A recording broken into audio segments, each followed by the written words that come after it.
So we're a 5-year initiative.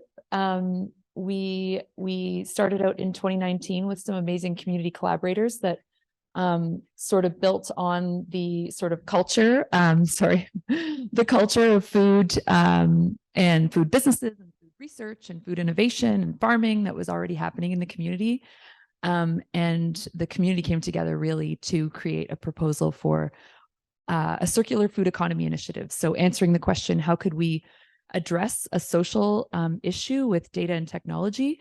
And really our community came up with this idea of the circular economy. So for folks that don't know what the circular economy is, in layman's terms, the economy we have now is we take something from the earth, we make something, and then we dispose of it. And it gets like, it's just a crude process and it's industrialized, and that's just the world that we've ended up with today. And the circular economy is not a new idea. It's, it's a concept, it's a way of life that was practiced for thousands of years and how we survived. But we seem to have forgotten how to live that way over the course of industrialization. So the circular economy is sort of a way to reform the horrors of the economic system that we have now, and really start to look at waste in a different way and start to look at waste as valuable, look at it as a resource, and figure out how to circulate these wonderful resources back into production. So it's really about designing out waste. It's about using less raw materials and really lessening the amount of raw materials that we use till eventually, maybe we won't be using any, but that's sort of the ethos of the circular economy, is going down that path of looking at how we produce, how we consume, and how we recirculate goods and services. So we were intended to be a 5-year project. Because of COVID and because of the needs that came up during the COVID-19 pandemic, we accelerated our programs and our work to address emergency food in the short term. So we actually just presented to council yesterday.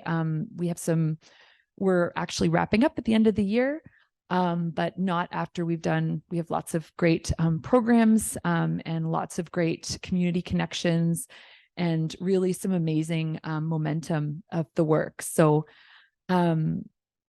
I implore you all to come visit our website. We've got some splashy maps and diagrams and numbers you can sift through. Or I'm happy to talk to you if you just want to have a coffee about our food future. But yeah, that's really where we're at today. And this, we intended to have the Reimagine Food campaign to have this kind of community conversation about the circular food economy from the start. But just given the needs and what we needed to talk about during COVID-19, the campaign was on hold. So we're really at this sort of beautiful part right now where we just get to do fun stuff. So you'll see us at lots of events this year. You'll see us at Hillside. We're doing some workshops. We're going to be at the farmers market. So hopefully lots of opportunities to engage on different conversations. And I guess specifically just on sort of the intersection between the circular economy and agriculture, we work with the county. So and part of where the circular economy and agriculture come together is through the idea of regenerative agriculture, because with the circular economy, you can't just take from nature. It's about regenerating nature as well. So we don't really talk as much about organic with the circular economy. It's more focused on, regenerative. And if we're going to be growing food, we should also be growing soil and also improving water and improving biodiversity.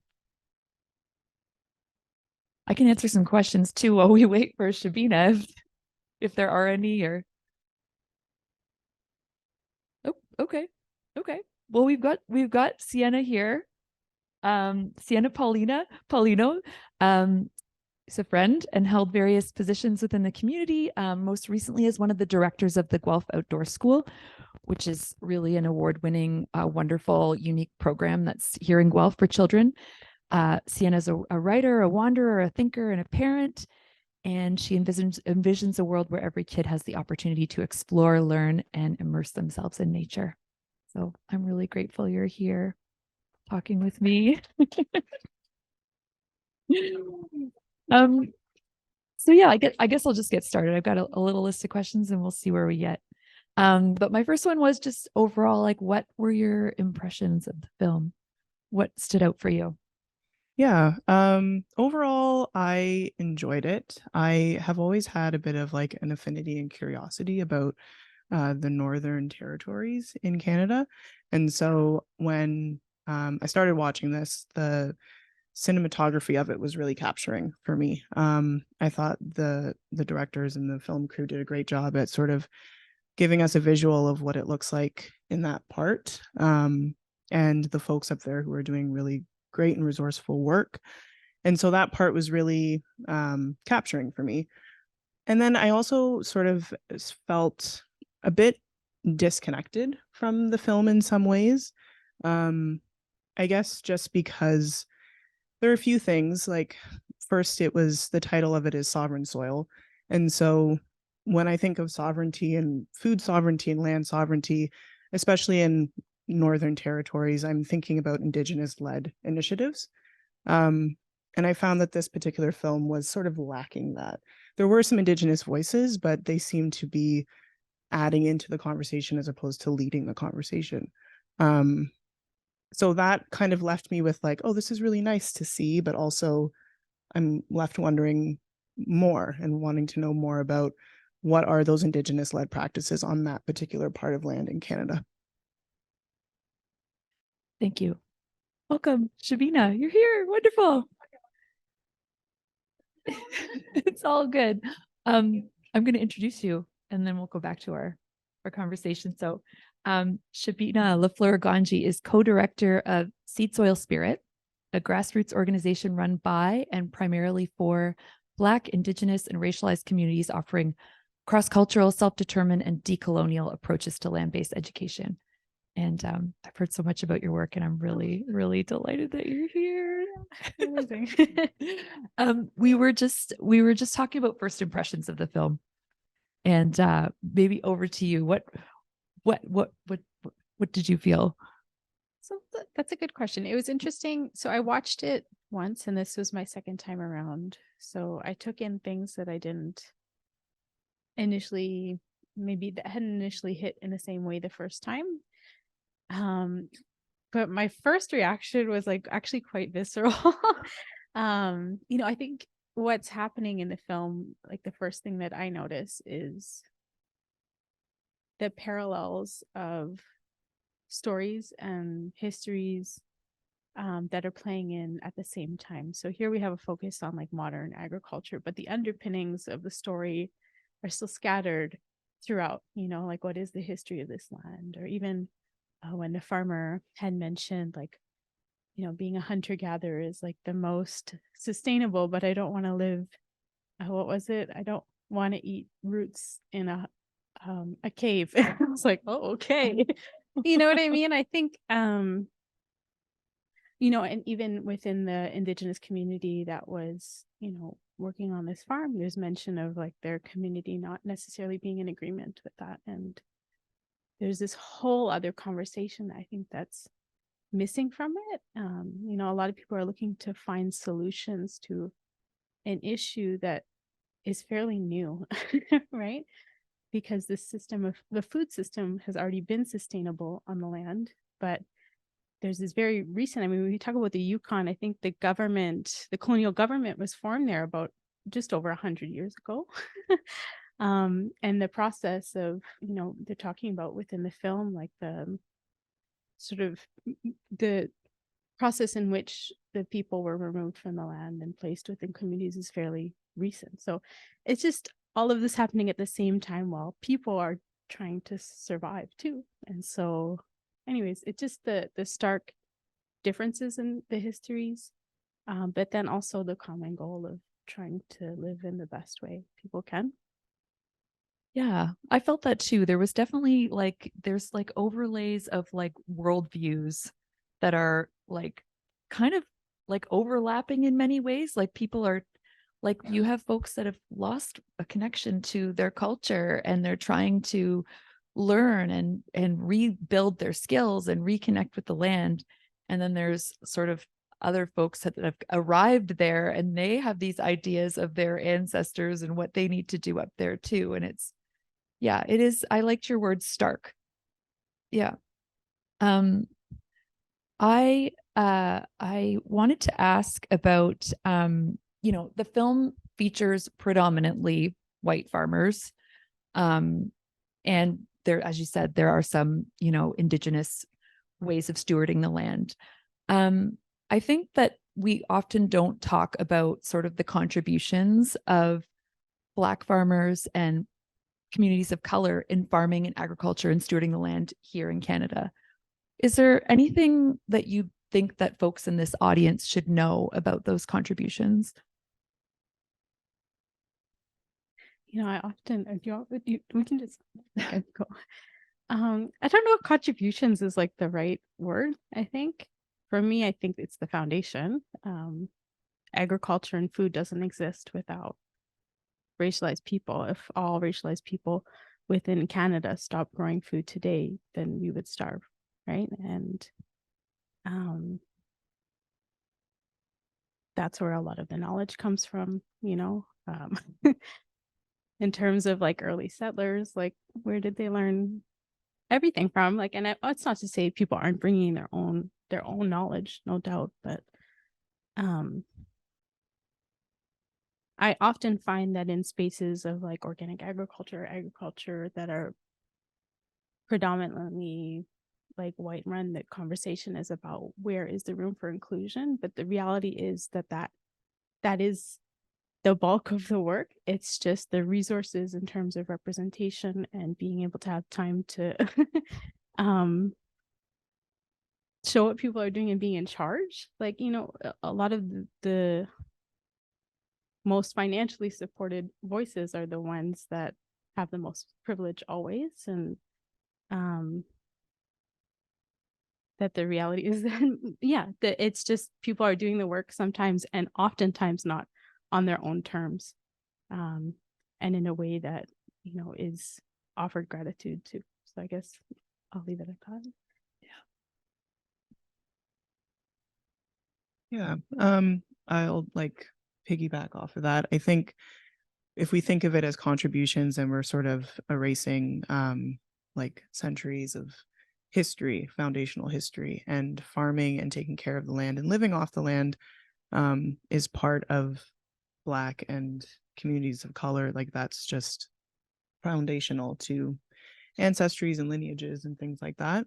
And I think it's important to remember that it all looks different. It doesn't always look like modern agriculture. It doesn't always look like what we saw in that film. And again, I was really curious to know like in what ways the Indigenous folks of that particular area, how they steward the land, because they made it really clear. The one young fellow there, he said, like, yeah, I'm not a farmer. Like I didn't grow up to be a farmer. Like I was taught how to trap and hunt and fish. And so that's the foundation of that land-based knowledge. And so it always looks different. I think it's important to remember that it all looks different. And it all kind of like contributes to this collective objective of growing food. And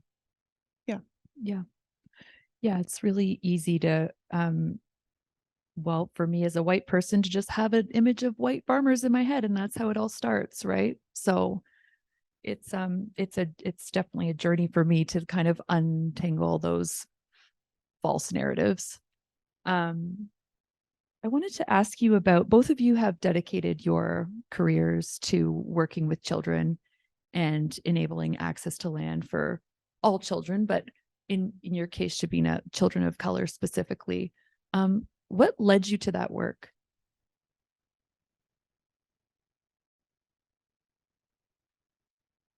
Oh, that's a good question. Yeah, so I think a lot of things, mostly life. I mean, it's growing up, my backyard always like was nearby, something that where I could go hang out in the woods and stuff like that. Not always. I'm lying. I grew up in buildings part of the time, but there have been times where I've had, access to land, and just the profound impact it had on me and on my understandings of our connection to it, of my connection to it, and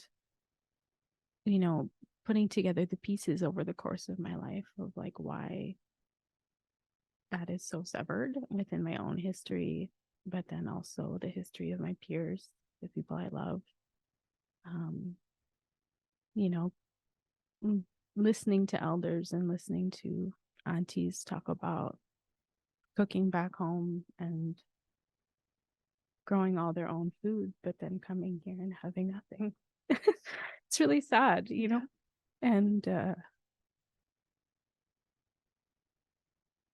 yeah, to me, that's it. Like, we have legacies that we need to carry forward. And we need to make sure our children can live out their responsibilities to the land in a way that's rooted in culture and rooted in our ancestors. And we're up against a lot, but we're going to do it. Thank you.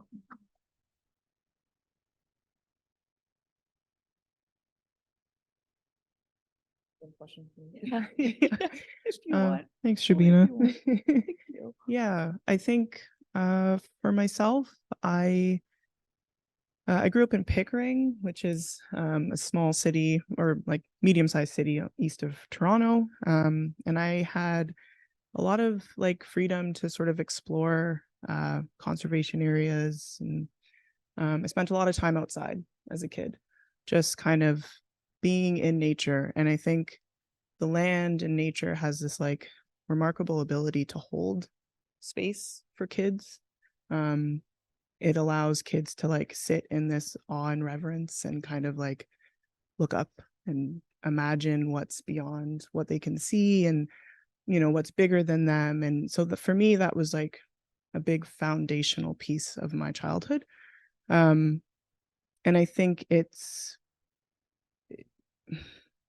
childhood that doesn't have that is lost opportunity. And so my recent work with kids was about bringing that to children who really don't have that opportunity as often, or who are missing out on what is possible right in front of them.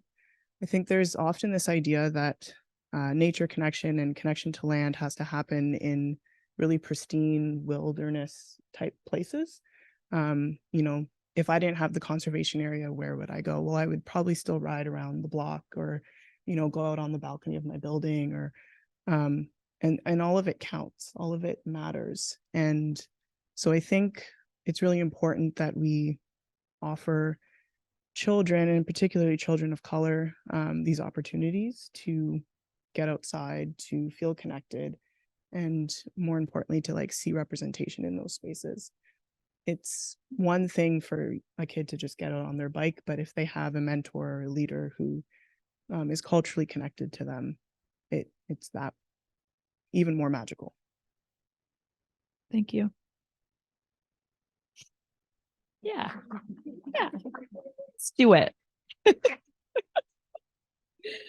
I'm all out of order here.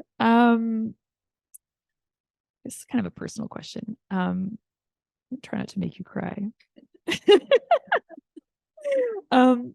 The film follows people who greatly appreciate the land. They work really effing hard. They're trying to build a food system. Can you tell me about a time when you were reminded of your connection to the land?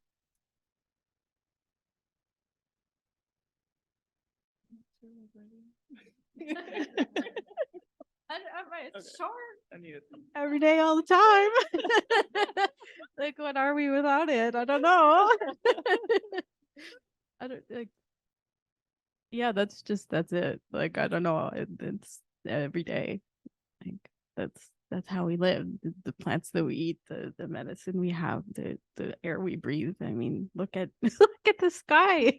Yo, like what do you mean we're not connected? Like the earth is lighting on fire, and we're not going to be able to breathe if we don't figure it out. Like it's we need to figure out how to breathe together. And if we can't, then that's that. Kaput.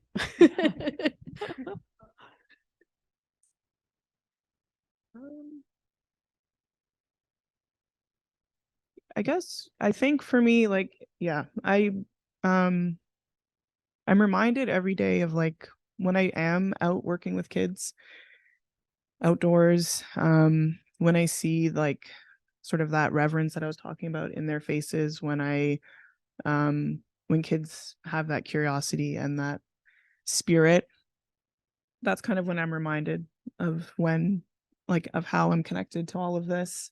Gardening and growing food is really powerful. And I think it's, again, whether it's you have an acre or you have a raised garden bed, it still holds that same profound change and transformation. And for kids especially, and again, communities that are of color who are systematically oppressed, these are things. I look at the Shelldale Farm Park as a beautiful example of this in a local space. That garden and that community has something that works for them. And what works for that community is not going to work in a different part of Guelph. But that's when I'm reminded of like how powerful growing food and being connected is when you go to a local urban space like that garden and see everybody out and people growing food and people just sitting and enjoying and being outside. That's it. Beautiful. I swear I wrote this question before the whole sky was blanketed in smoke. So I'll kind of skip the first part. The first part of the question was, what climate changes have you been noticing? But really it's about like, how are you adapting?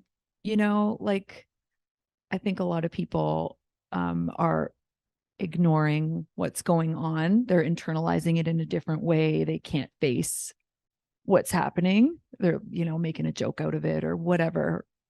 Yay, it's warmer in the summer. I don't know, all those kinds of quips, but we're all feeling it. And yeah, just how are you adapting?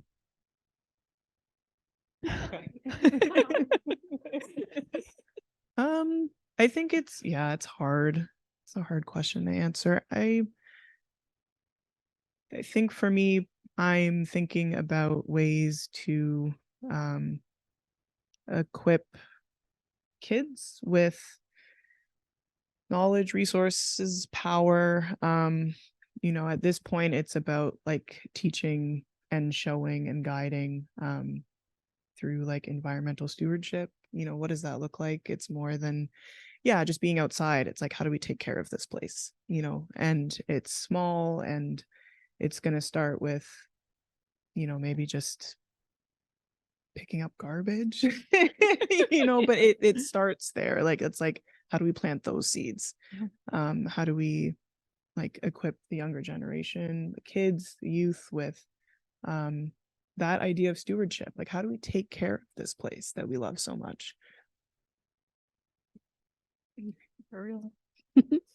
I pulled up this quote that just keeps ringing true to me, which is it's a hadith from the Prophet Muhammad, and it's, if the hour comes upon you when you are planting the tree, finish planting it, which means even if this is the end, we still plant the seeds for those to come. And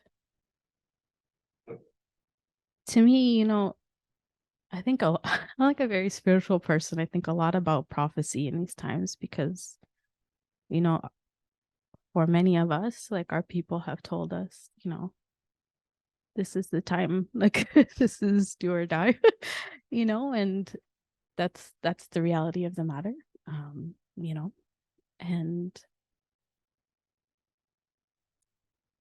to me, this is a time where we slow down and we change the foundation of what's happening, because right now what's built, I mean, it does not have a solid foundation. And I think we constantly are told we need to include different things within that foundation, bring other aspects in. But the reality is that that house isn't solid.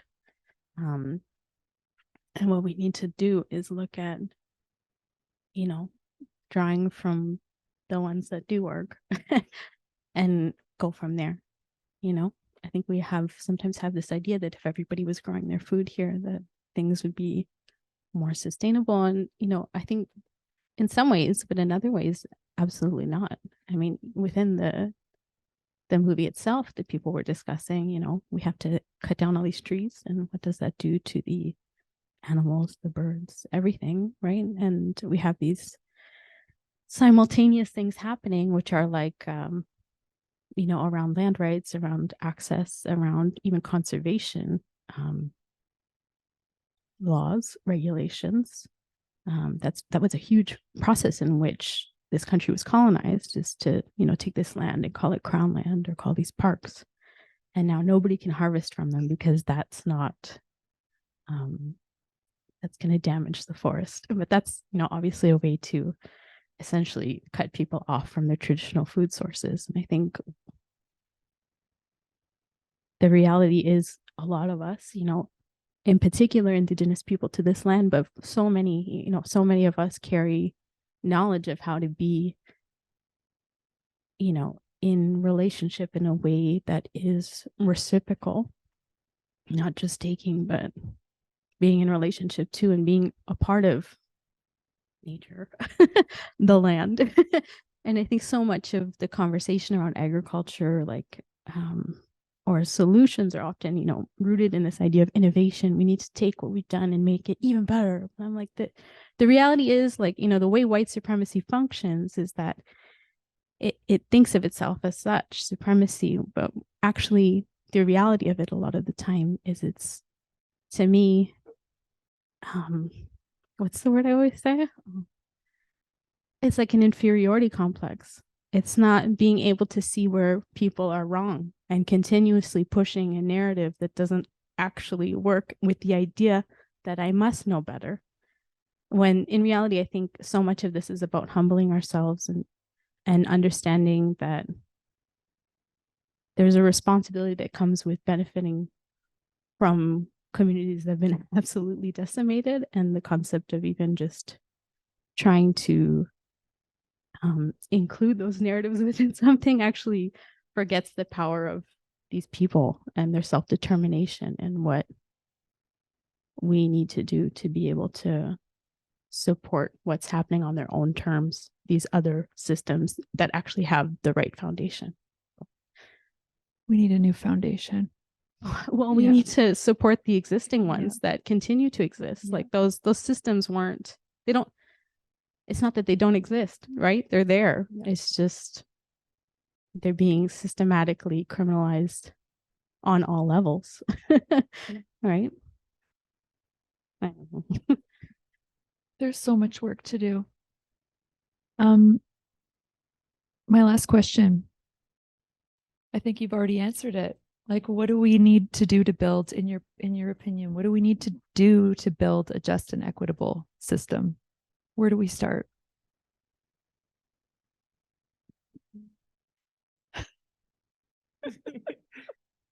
I think to your point, Shabina, I think it definitely starts with working within the foundations and structures that already exist and rebuilding them, reframing them.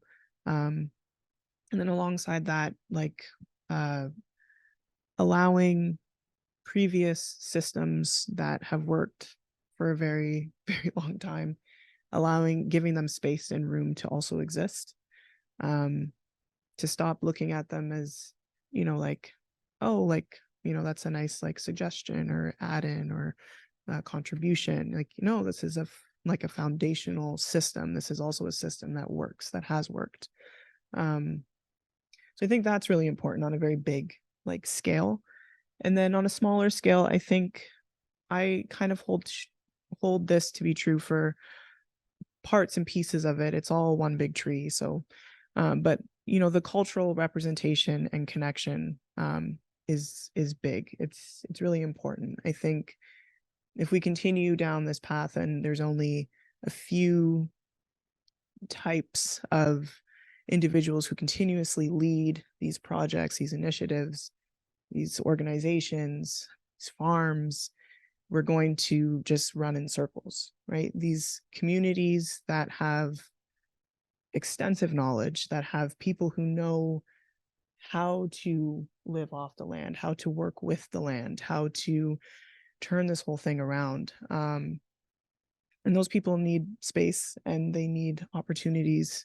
So it's like mentorship and leadership, and it needs to be culturally tied to the communities that are being served, the ones that need it the most, Black, Indigenous-led communities, and communities of color. So, Yeah, that's it, right? Yeah. And I think, I think some people reach out to our communities, those communities, and like kind of Sienna mentioned, like it's literally always the same people, which oftentimes is so, we see value in what we understand as valuable, but what other people understand as valuable within those communities is often different. And so often what we need is not necessarily what other people outside think is needed. And it's not to say everybody's doing beautiful work, but I think, that really pushes the idea that it needs to be self-determined, right? And for that to happen, people need to have the resources to make it happen. I think a lot of the time it's like, oh, we want to bring you in to talk about how we can do this, but like settler-run organizations or run organizations, but a lot of the time we don't even have the tools to be able to do that skill sharing on a bigger level within ourselves. And so, what happens, right? Who's hiring us for workshops? Who's this, who's that? What is the purpose and who is it for and who's benefiting from it? And how do we make sure that that knowledge is being shared and done on a collective level? Because so many people have pieces, right? We've got this system that's been attacked from the outside and shattered through different places and different people. And so much of that is putting it back together, right? And that takes a lot. And then when somebody from the outside says, come teach me about this little bit, we're losing so much. And so for people to be able to create more containers within their own communities to do that is the key, right? We're not going to fix things by supporting organizations that are coming in from the outside. We're going to do that through the inside, but we need resources to do that. So to me, that's what's necessary within this. And I guess what you're saying too is settler-run organizations need to, stop trying to extract knowledge and try to be supportive in ways that make sense. Maybe not in their own worldview, but make sense for people that they're trying to connect with. Yeah, it needs to be relevant and it needs to be meaningful, right? Yeah. It's not just about educating ourselves. It's about making sure that our impact is reflected in what's happening. Yeah. That was all my questions. I'm really, yeah. Okay.